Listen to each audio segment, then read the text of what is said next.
Right, Anna Sarwar then, pledging to keep free tuition fees and prescriptions if he becomes the next First Minister. He has confirmed a list of policies that are currently in existence would be brought forward at Holyrood, and he would retain them, if he forms the next Scottish Government next year. But he's warned the policies alone aren't enough as an offer to the public. He says there's a need to do much more to improve outcomes for Scots. Andy, they're going to protect bus passes, free university tuition, free prescriptions, the Scottish Child Payment.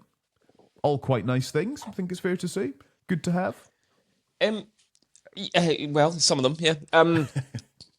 I think that we're seeing Scottish Labour struggling at the moment with what to do and what to say. I think probably frustrated, a little bit lost, unsure of how to get back to the point they were in 6 months ago, which was looking like they might actually be forming the Scottish Government, because at the moment they look like they're not going to. And I can understand why this is all happening internally, because, they are a bit bemused, I think, as to why this has happened. Having gone from thinking that Labour in government at Westminster would help them and propel them into government in Scotland, it actually looks like it's the opposite that's taking place. And so there's a bit of inconsistency. And we'll ask Anas and Jackie, obviously, about all this next week. I suppose the only thing I would say about it in general terms is that I still think that time for a change is probably time for a change is the most powerful message in politics, to be honest. It always has been.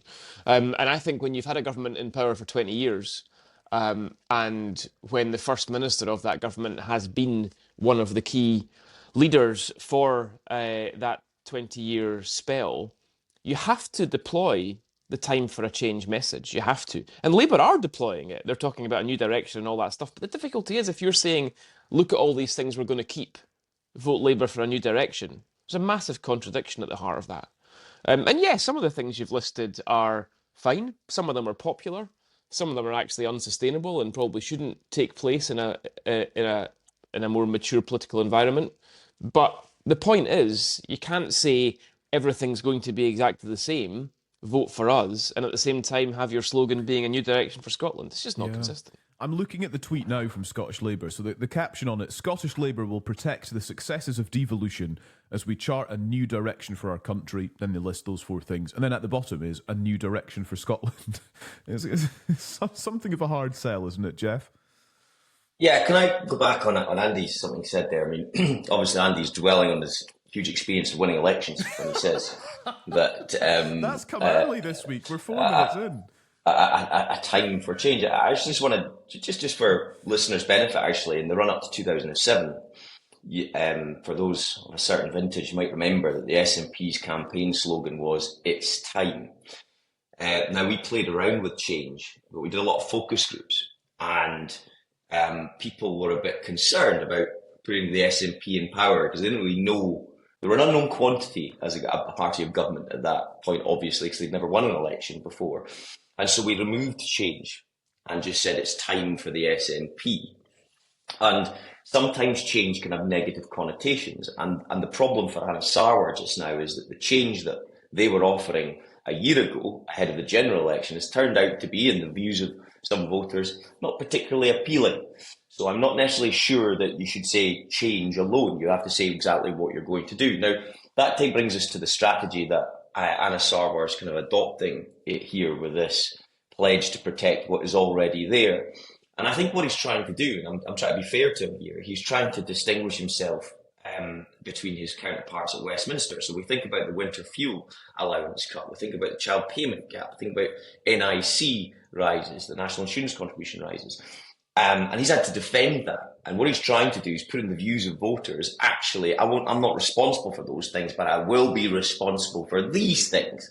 Now, does this strategy necessarily work? No, because if you're John Swinney, you'll just turn around and say, well, you can just vote for the SNP and you'll continue to get them. You know, the ones that delivered most of these things, not all of them, incidentally, because I noticed bus passes was there and that was first introduced by the Labour and Liberals. So I can see it as a strategy. I understand why he's doing it. I think Andy's overriding analysis is right. I think this is Labour trying to find a niche in the marketplace for them ahead of 2026. I just don't know if it's going to be successful when you get into the cut and thrust of political debate.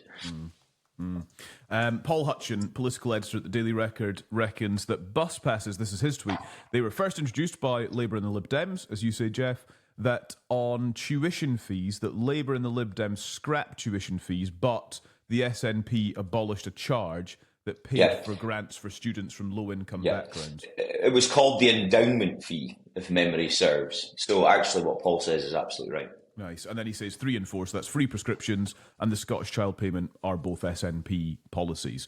Andy, is it wise to talk about this from a Labour point of view when they're not offering anything different alongside it as yet? Would it not be better to say, all at once, here's the stuff we're going to protect, obviously, and here's the stuff we're going to get brand new? They don't seem to have that locked down yet. I suppose there are multiple answers to that. One is that this is obviously a subset of policies which are basically the universal giveaways. Now, there's a whole other argument about that and whether it's actually sensible long-term politics to be talking about these things anyway, which are most likely to be unaffordable, most or all of them in the longer term, will not be able to be carried out for all that long. So, I mean, I suppose that's a separate argument. You know, it does rather question whether or not we are getting into this immediate pre-election period where actually life is about how much you can promise for free. And, you know, let's get back to the point of pretending that the money just falls from the sky and these things can all be paid for. And so, I mean, I think that, you know, it may be a sort of race to the bottom on that. Fundamentally, though, I think that you invite two things when you say this. First of all, you invite a juxtaposition with the Labour government at Westminster because of what they are cutting as opposed to what Anas Sarwar says he's going to keep or give. And that juxtaposition is never going to work for Anas Sarwar. You know, I'm a broken record on this issue, but when your Westminster government takes decisions, that is what is in the minds of people when they go to polls in a Scottish Parliament election. It just is. There's really not a lot you can actually do about it. And I also do think that if you're going to talk about change, if your message is going to be change in a new direction, which I think is a fair message to give, you've got to be more optimistic. You've got to be more visionary. You've got to talk about bigger things than just state-funded universal giveaways. There are bigger things to talk about that are going wrong, and they need to move on to talking about that. I'm sure they will, but at the moment, I don't think that's a means for winning an election, what we've seen there. Andy, I've just come up with this great phrase that captures it. I've never heard it before.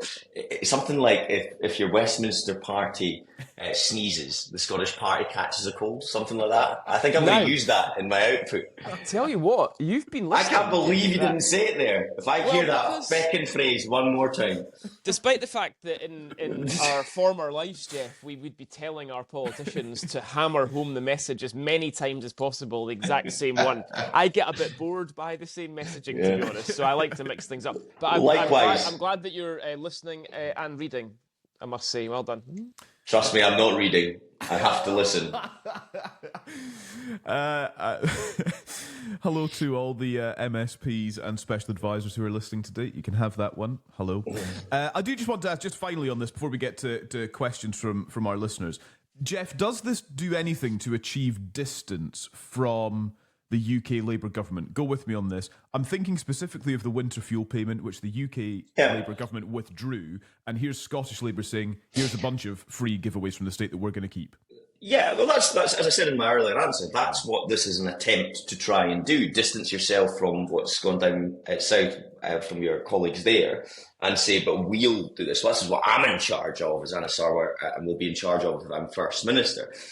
I just think it's a tough sell for the reasons that Andy's outlined, and for it's a simple kind of fodder for the SNP to say, well, you know, you could just vote for us and continue them because we have maintained them. We can be trusted to do so.